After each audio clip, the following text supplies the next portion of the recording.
nombre de Jesús te queremos dar gracias en esta noche por tu bendición, por tu amor, por tu cuidado, y te pedimos en el nombre de Jesús, Señor, que tú nos des en esta noche claridad, conocimiento, que nos des, Señor, el corazón para entender tu palabra. Te pido en el nombre de Jesús que el espíritu de entendimiento, de revelación, venga sobre cada uno de nosotros y que seamos dirigidos a toda verdad. En el nombre de Jesús, Señor, te pedimos en este momento también por los que vienen, Padre, y que la palabra sea sembrada en buena tierra. En el nombre de Jesús, amén. Es importante que volvamos a poner en contexto, gracias, lo que estamos estudiando. Nosotros terminamos todo lo que fue la palabra profética para el año 2015, y yo les decía que dejaba este tema de paternidad separado de último por el nivel de importancia que tiene para los tiempos. Estamos específicamente viendo principios de paternidad aplicados a lo natural, pero también a lo espiritual. Y nos quedamos, ¿cuál es la página en la que están para que todos puedan? ¿Cuál? Página 15 de la que tienen ahorita. 15.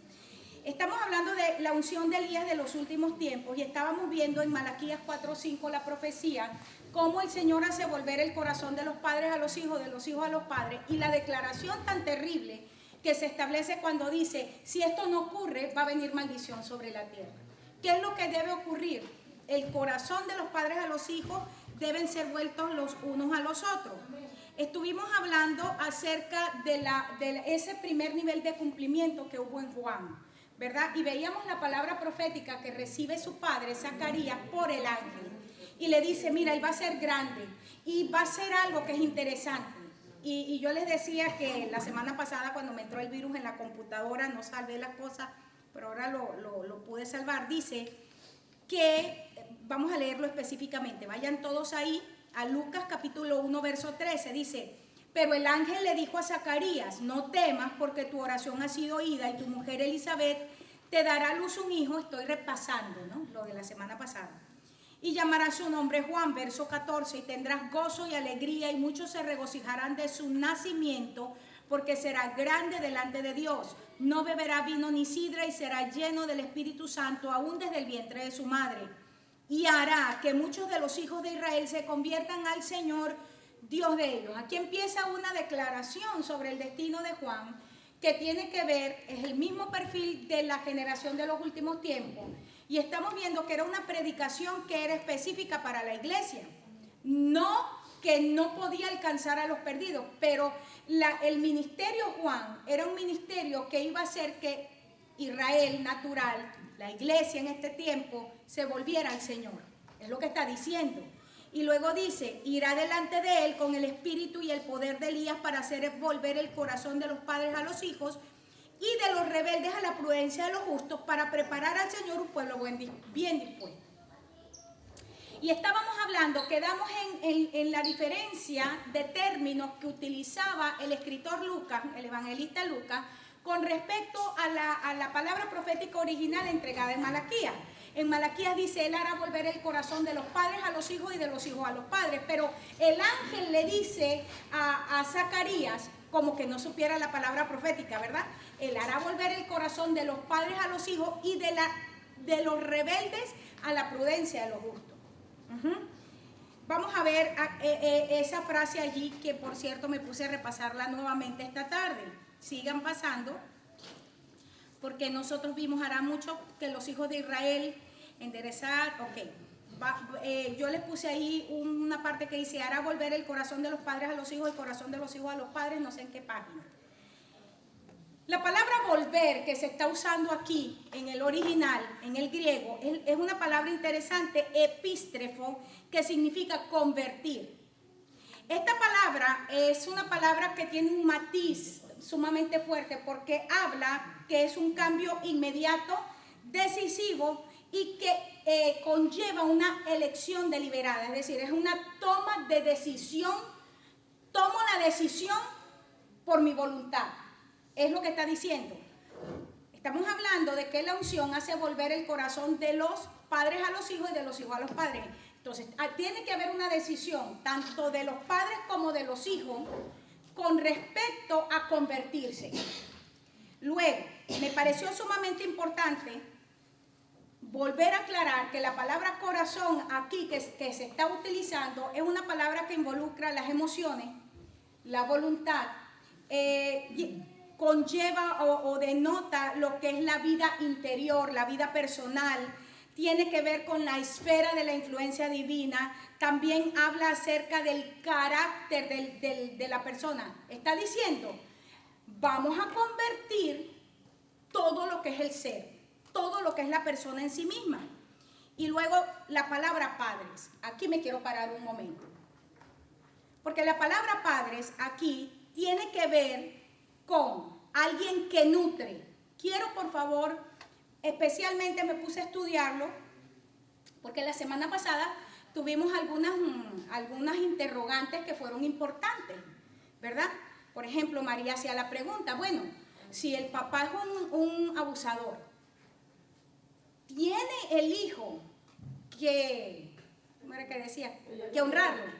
No, estábamos hablando de que su padre violaba a una hija. Exacto, fue una pregunta que es importante. Y yo decía que cuando el apóstol Pablo establece la relación, decía, nosotros necesitamos tener en claro el rol. Unos tienen que amar y otros tienen que respetar. En el original, y yo me puse a estudiar, quise delinear bíblicamente, porque a veces nosotros decimos solo nuestra perspectiva, mi percepción, mi influencia, y siempre por eso me gusta estudiar la palabra en el contexto. Esta palabra es la palabra pater, y la raíz primitiva de esta palabra significa, pueden anotarlo ahí, uno que nutre, uno que protege, uno que sustenta. Por favor, quiero que lo escriban y vamos a retomar el punto que estábamos hablando. Vuelvo a repetir, la palabra que se está usando aquí es alguien que nutre, alguien que sustenta y alguien que protege. Recuerden que en la primera parte que estuvimos hablando de paternidad, yo les decía que habían 4 áreas en las cuales los padres naturales y espirituales debían manifestarse y debían proteger a sus hijos. ¿Quién recuerda? Era entrega, protección, formación, intercesión. Y debíamos protegerlos del problema de valores que tenemos, la crisis de valores que tenemos en este momento. Era uno de los puntos que hablábamos, ¿verdad? Ok, miren esto. La palabra padre en el contexto que se está hablando no solamente se refiere al que engendra, sino también a alguien que está adelantado en el conocimiento, alguien que tiene, que puede tomar el cuidado de los hijos porque tiene madurez. Sigan anotando, por favor.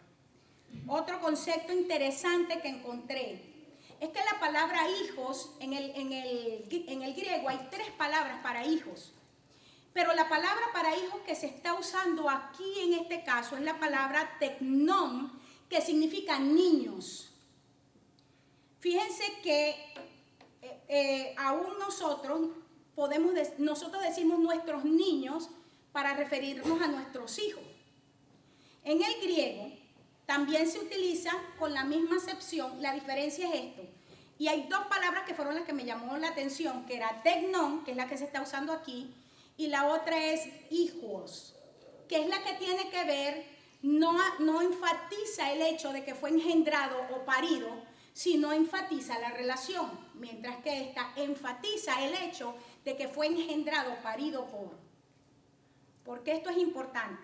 Vamos a unirlo con lo previo. Si el concepto padre que se está utilizando es alguien que tiene la capacidad de proteger, nutrir, de cuidar, de sostener, pero en el caso del hijo no es necesariamente el que tiene la buena relación con el padre, sino el que es el fruto de el haber sido engendrado o haber sido parido. Entonces entendemos lo que el ángel le dijo a Zacarías. Retomemos. ¿Qué le dijo el ángel? Él toma la palabra profética de Malaquías, pero hace los cambios. Y dice, va a hacer volver el corazón de padres a hijos, y luego coloca, y el corazón de cambia hijos por rebeldes y cambia padres por justos. Padres justos que tienen prudencia, porque dice a la prudencia de los justos, ¿verdad? ¿Por qué? Porque ahora el ángel le está dando la connotación real y está diciendo, hay una relación de padres e hijos que se da, pero en la unción lo que hace es que debe traer a los padres al lugar, al posicionamiento donde son verdaderos nutridores, verdaderos protectores, gente que de verdad está cuidando a los hijos, gente que de verdad está soportando a los hijos, y está diciendo, y en el caso de los niños, ¿por qué son rebeldes? Porque el hecho de que tú los pariste o que los engendraste no significa que automáticamente te van a querer, ¿verdad? Entonces está diciendo, hay que cambiar la rebelión. Ahora, la rebelión no se dio simplemente porque quiso ser rebelde. Ahí metan todo lo que ustedes quieran. Hubo malformación, hubo mala crianza, hubo abuso, lo que ustedes digan, que es correcto. Se produce, se trae al niño a una condición de rebelde. La palabra rebelde que se está usando ahí significa alguien que no es fácil de persuadir. Es terco, contumaz. La palabra bíblica dominguera, contumaz. Mientras que la palabra prudencia que se está usando para hablar de los padres tiene que ver con sabiduría y con visión. Volvamos al... Qué lástima que no tengo el pizarrón. Quiero que veamos esto porque no es tan fácil, porque hay paradigmas en nosotros que nos impiden ver a veces, ¿verdad? Y por eso entramos en que no puedo ver esto. Y algunos de nosotros estamos en el punto donde la obediencia es ciega. Y otros donde no tengo por qué sujetarme porque no está haciendo lo que tiene que ser. Entonces quiero que veamos el equilibrio de la palabra. La palabra siempre va a traer a nosotros equilibrio en nuestra perspectiva. Pregúntale a Jessie, creo que la tienen los adolescentes. No lo pensé, disculpen. Volvemos aquí. Está diciendo, el corazón de los padres y los hijos tienen que volverse, tienen que convertirse. El corazón de los rebeldes tiene que convertirse de ser gente contumaz, de ser gente testaruda, de ser gente cabezuda, de ser gente que no fácilmente entra en razón. Tiene que ser cambiado a la visión inteligente de alguien que tiene como función nutrir, es decir, alimentar, proveer, cuidar a aquellos que son sus hijos. ¿Estamos entendiendo? No estamos entendiendo. ¿Por allá? No. ¿Sí? ¿No? Es que estoy viendo la cara extraña. Allá. Vuelvo. ¿Cuál es la relación? Porque nosotros vamos a contextualizarlo. Nosotros tenemos serios problemas tanto a nivel natural como a nivel espiritual. Tenemos tanto abuso y negligencia en los hogares naturales como en las relaciones mal llamadas en este momento de padres espirituales sobre hijos espirituales. Y tenemos serios problemas de gente en ambos contextos que están siendo abusados naturalmente y espiritualmente. ¿Sí o no? ¿Cuál es la enseñanza que se entrega de sujeción? Alguien que me diga, por favor. ¿Cuál es la enseñanza sobre sumisión? La obediencia. ¿La obediencia cómo? La obediencia a los padres. Pero ciega. La obediencia absoluta. Absoluta. ¿Cómo se enseña? Como es su papá, usted tiene que hacer y decir todo. No opines, no pienses. No opines, no pienses. ¿Qué dicen? ¿Verdad? Ok, veamos aquí. Gracias. Y disculpen por que no lo pensé. La profecía en Malaquías, ahí la tienen. Malaquías dice, hará volver, dice, el corazón ¿de quién? Padres a hijos, hijos a padres. ¿Ok? La profecía en Lucas, entregada por el ángel, volver el corazón. Entonces dice, padres a hijos.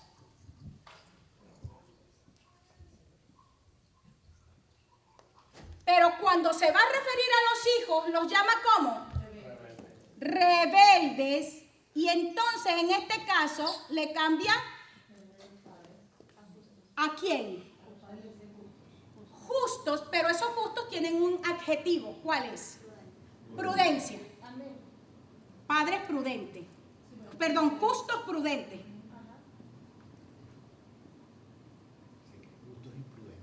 Porque hay justos que pueden ser imprudentes. Exactamente. ¿Ok? Ahora, veamos las palabras en el original para que las podamos ver con claridad. Les estoy diciendo que la palabra que se está usando aquí para hijos es esta palabra. Para niños, tecnón. Esta palabra específica tiene que ver con el que es engendrado o parido. Esta palabra. Hay otra palabra que es la que denota la relación entre padres e hijos, que es un hijo porque ama a alguien como padre, pero no es en este caso. Cuando Pablo dice, todavía estoy sufriendo por ustedes dolores de parto, está usando esta, como hijos está usando esta palabra, porque los está pariendo. En el caso de la palabra rebeldes, le dije que tiene que ver con alguien que es contumaz, cabezón, que no es fácilmente persuadido. Quiero ponerla aquí. Es la palabra frónesis. Y quiero poner aquí el significado el impersuadible.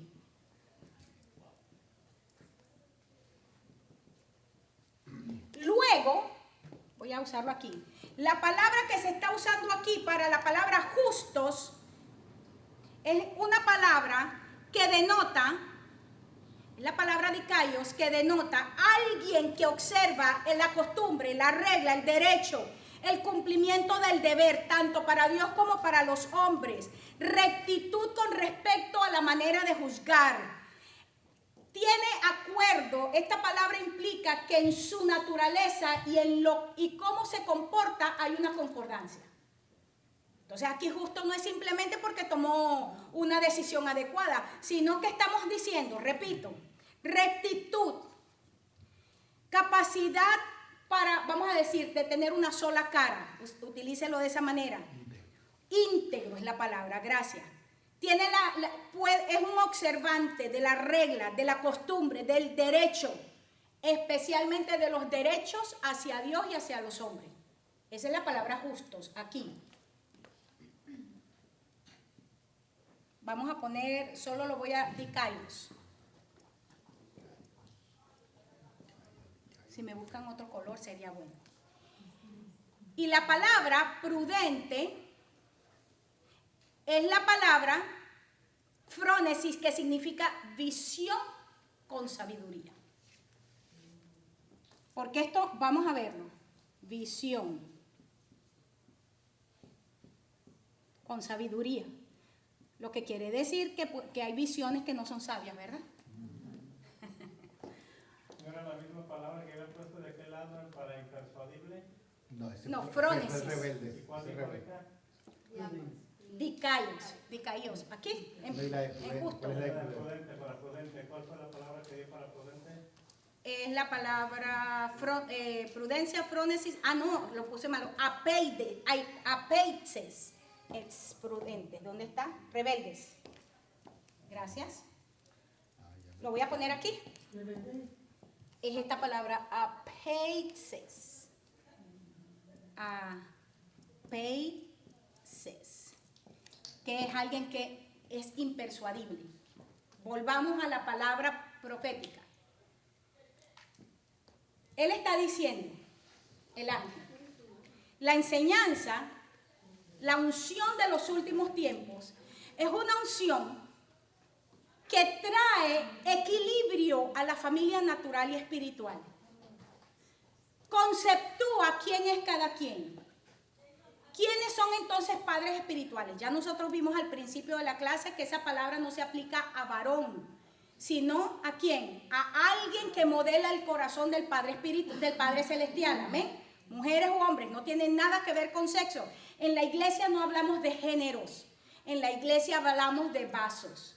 Entonces, Lucas está diciendo o está reportando, esta unción hace volver el corazón de los padres a los hijos y de los que no son persuadibles, que fácilmente tú no los llevas a tomar una decisión, lo convierte a una persona que tiene capacidad de justicia y visión sabia.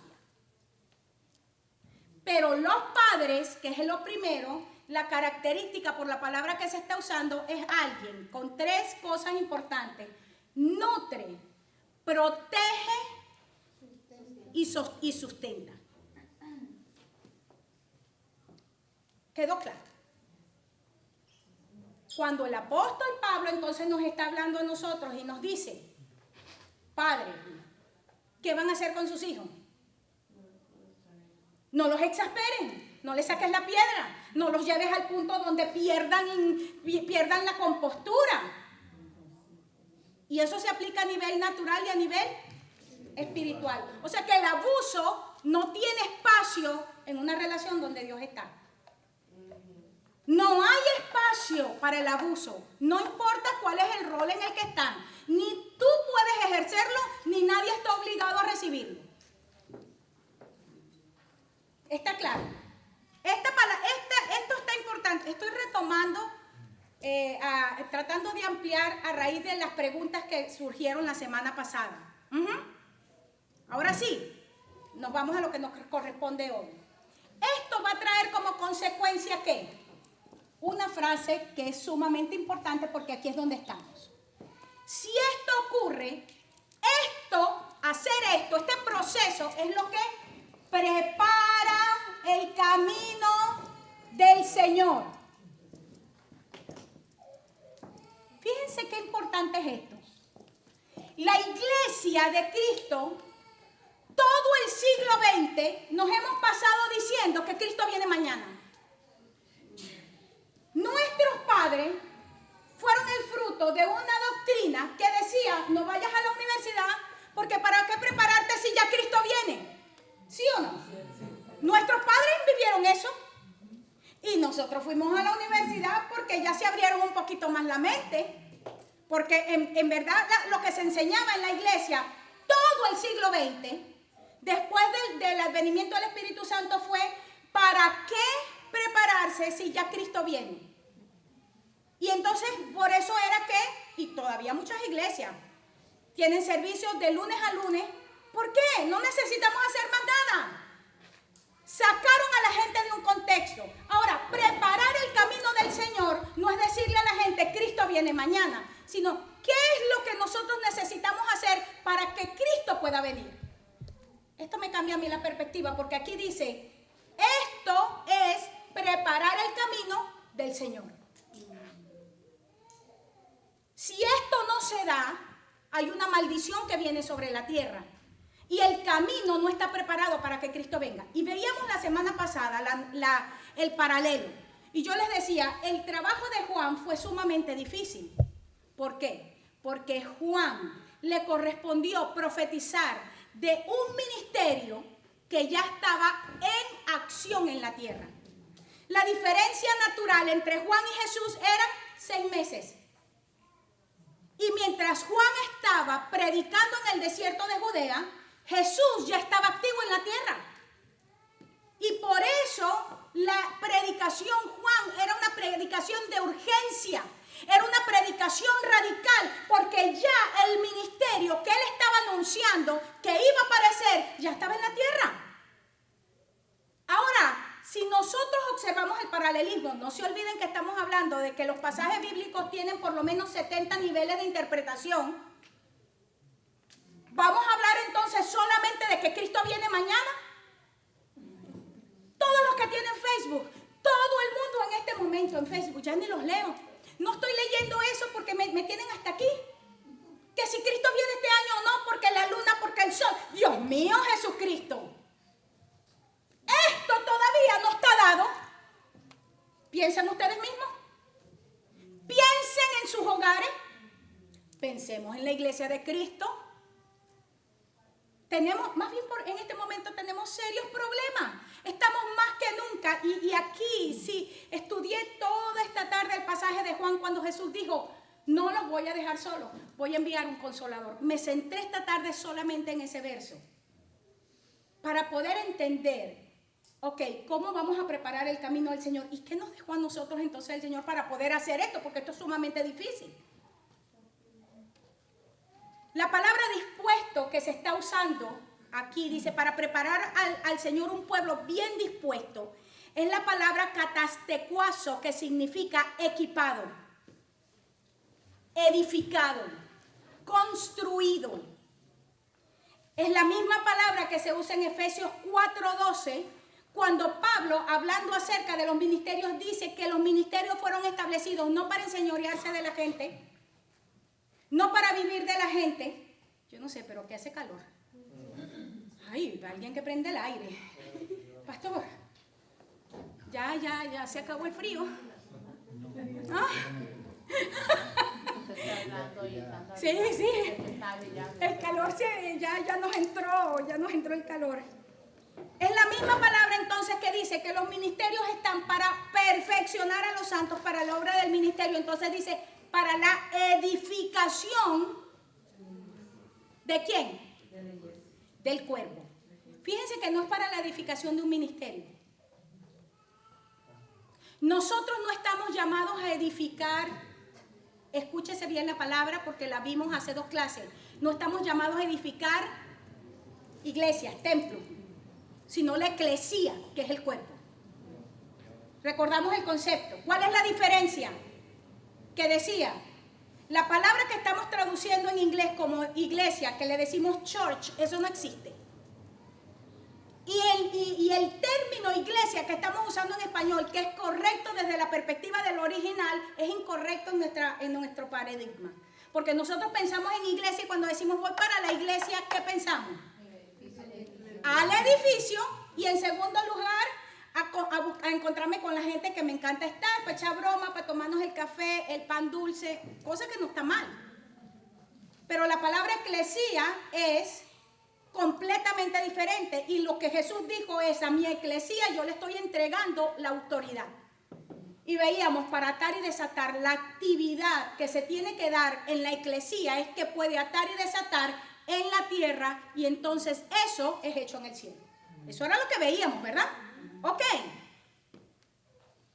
Llegamos a una estatura cuando somos edificados y entonces nos entrega el para qué. Luis y yo tenemos toda la vida en la iglesia, y el comisionamiento en la iglesia se ha hecho siempre por amiguismo, porque estás enchufado con, porque le caes bien a, porque tienes dinero, un montón de cosas. Aquí dice claramente que la edificación se da y ese proceso es dinámico en el cuerpo, dice, empieza a dar características para el comisionamiento. Gente que no es un niño fluctuante en la fe. ¿Cuál es la característica de un niño fluctuante? Que se mueve por todo viento de doctrina. Llévenlo a lo que Jesús hablaba y decía, hay 2 tipos de casa. Una está en la arena y una está en la roca. ¿Sobre qué casas vino los vientos? Las 2.